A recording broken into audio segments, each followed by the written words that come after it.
Welcome back as we again go to our MDEX Wheel of Harmony to pick at random one of these 12 harmonic techniques. So after we pick our technique, we'll talk briefly about it, describe what it is and maybe how it works, and then pick a jazz standard that we can apply it to. And remember, it's from the perspective of these 12 harmonic techniques that we can truly understand how harmony works in jazz, help us to memorize songs, help us to transpose songs, and also reharmonize on the fly. All right, so let's spin today's wheel and see which harmonic technique we come up with. Line cliches. A line cliche is a stepwise melodic line, ascending or descending, that modifies a static harmonic progression. This line could be found on any of the voices, but the most common ones are found in the bass. And while you can use them on major chords, the most often used line cliches are found on minor chords, where the root descends stepwise. You'll often see this in two forms, embedded in the chord symbols or in the bass expressed as slash chords. Let me show you an example of the first type of line cliche that I just mentioned, one in which the line informs the chord symbols. So here I have my Funny Valentine, as shown in our Jazz Standards Progressions book, Volume 1. So the first four measures are just a one minor chord. But if you look at the chord symbols, you can see that we have C minor as a triad, and then C minor major 7, then C minor 7, and finally C minor 6. When I play these chords in order, in root position, you can clearly see the descending line C, B, B flat, and A in the top of the chords. To clarify, the chords don't have to be in root position. In fact, if we play these chords using inversions, for example, second inversion, you can still see and hear the line being created. This technique is used by many composers, musicians, and songwriters as a way of taking an otherwise static chord and creating more movement and making it more interesting. So when looking to apply this technique, you should look for a song that contains several measures of the same chord.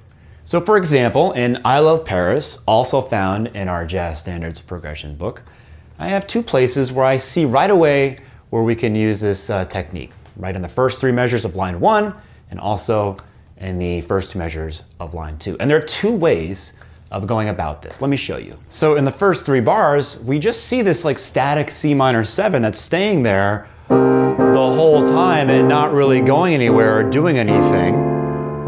So a great way to mix that up, or like we said before, impart some movement into that, is instead of just doing C minor 7 over and over again, we're going to create a line cliche with this static chord. The first thing I'm going to do in order to create this line cliche is get rid of the 7 and just start with a regular old C minor triad, because I want to use that 7 later within my line cliche. So what we're going to do to create this line cliche is start, like we said, with a regular C minor triad, and then go to C minor major 7, and then C minor 7, and then C minor 6, which is really cool because what's going to happen in the next chord change is this line is going to continue into one of the notes of the next chord, D minor 7 flat 5, and then we go into our G7 flat 9 right there. So now we're going to have this.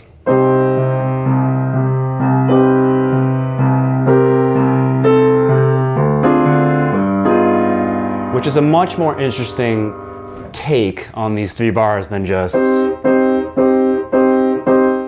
So you'll notice I have three measures to create this line and yet four chords to do it with. So it's going to require some creativity as it relates to the rhythm to make sure you get the four chords within the three measures. And you'll notice we did that by way of a couple whole notes in the first two bars, and then we switched to a half note rhythm in the third bar, which actually led very nicely into the fourth measure, which already had two chords anyway, so we're going to keep using those half notes. It's almost like a rhythmic foreshadowing that we created. So be mindful if you choose to implement this technique of how many beats in which you have to implement that technique, and make sure your rhythm sort of caters to that.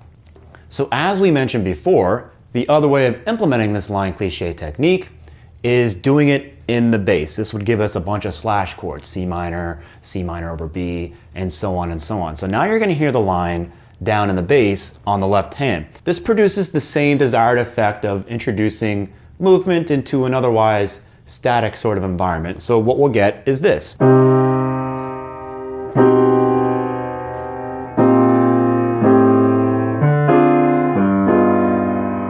So what's cool about some of the chords in the progression, like the D minor 7 flat 5 and then also the G, is that I can extend the line cliche into bar 4 if I use an inversion of the D minor 7 flat 5. So with the bass line that I just played, I just got C, B, B flat, A, and then I jumped up to the root of D and then back down to the root of G, which is fine. There's nothing wrong with that. But if I want to create a completely stepwise line all the way down to the G, I can, because the A flat that I would need in order to do that is in the D minor 7 flat 5. So if I play D minor 7 flat 5 over A flat, I'll get this really nice, cool, continual stepwise bass line all the way through that first phrase. It'll sound like this.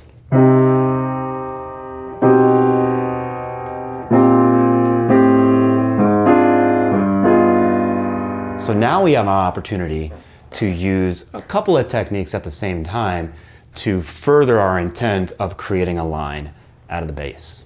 And you can continue this line cliche technique in the bass into line 2 over the next 2 bars using that half note rhythm that we talked about earlier. That's gonna do it for today's Wheel of Harmony video. Thanks again for joining us, and come back next time where we explore a new harmonic technique from the Wheel of Harmony. Please like, subscribe, comment, and hit that notification bell. It really helps us out and tells YouTube to, hey, put this stuff in front of more people, which is going to allow us to create more content. Thanks again for watching. See you next time.